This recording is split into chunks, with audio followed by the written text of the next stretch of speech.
Hi, ወዶቼ እንደምን ናችሁ? This is Kevin ከላ አሜሪካን ደር ብላክ ዩቲዩብ ቻናል and then welcome my channel guys። ምንድነው ልነግራችሁ የፈለኩት ማለት ነው። ይሄ ምንድነው የሚባለው ብዙ ጊዜ አሁን የለበሱት ቀይና ፒንክ ነው የለበስኩት ማለት ነው፣ ሮዛ ማለት ነው። ስለዚህ ካለባበሴ ምንም ጋር እንትን አይይዞም ማለት ነው ልላችሁ የፈለኩት ማለት ነው።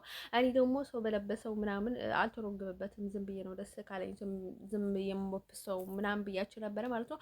እና ምንም ብለብስ ማለት ነው አይም ዋይዝ አሜሪካን ማለት ነው። እኔ ነጭ አሜሪካዊ ነኝ። ኢቭን አፍሪካዊም አይደለሁም። ብዙ ጊዜ ተናግሬያለሁ ስለዚህ ጉዳይ ማለት ነው ውዶች።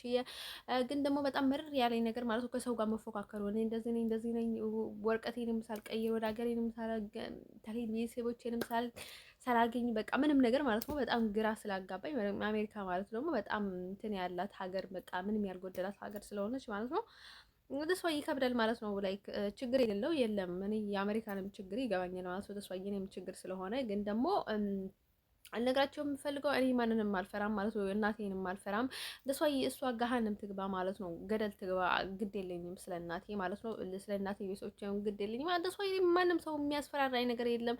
እነሱ ግን በቃ ሰዎቹ ነው፣ ሌላ ሰዎቹ ነው እኔ ሸክም የሆነብኝ ጭንቀት የሆነብኝ እንጂ ሌላ ሀበሾችም ስለ እናንተም ግድ የለኝም። ለሀበሻም ባትሆኑ ማለት ነው ስለ እናንተ ለእኔ ግድ የለኝም ማለት ነው።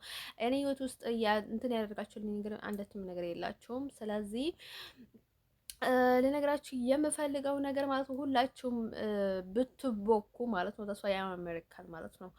አንደን እኔ ለቀቅ አድርጉኝ እግዚአብሔርን። እኔ ፍሮም ቲክቶክ ምናምን ሲል ማለት ነው በቃ ላይክ እንዲሁም በቃ ሳምታይምስ በቂ ያለው እኔ ምንም ነገር የለኝም በቃ ላይክ እኔ በቀልኩ ነኝ ማለት ነው የቀረኝ እግዚአብሔርን ሰው እንደሚያደርገው ሳይ ማለት ነው። ላይክ ድፍረቱ እኔ ላይ ያለው ኮንፊደንቱ ምናምን ላይክ በቃ እኔ ላይ ፕሌይ ማድረግ ምን ያህል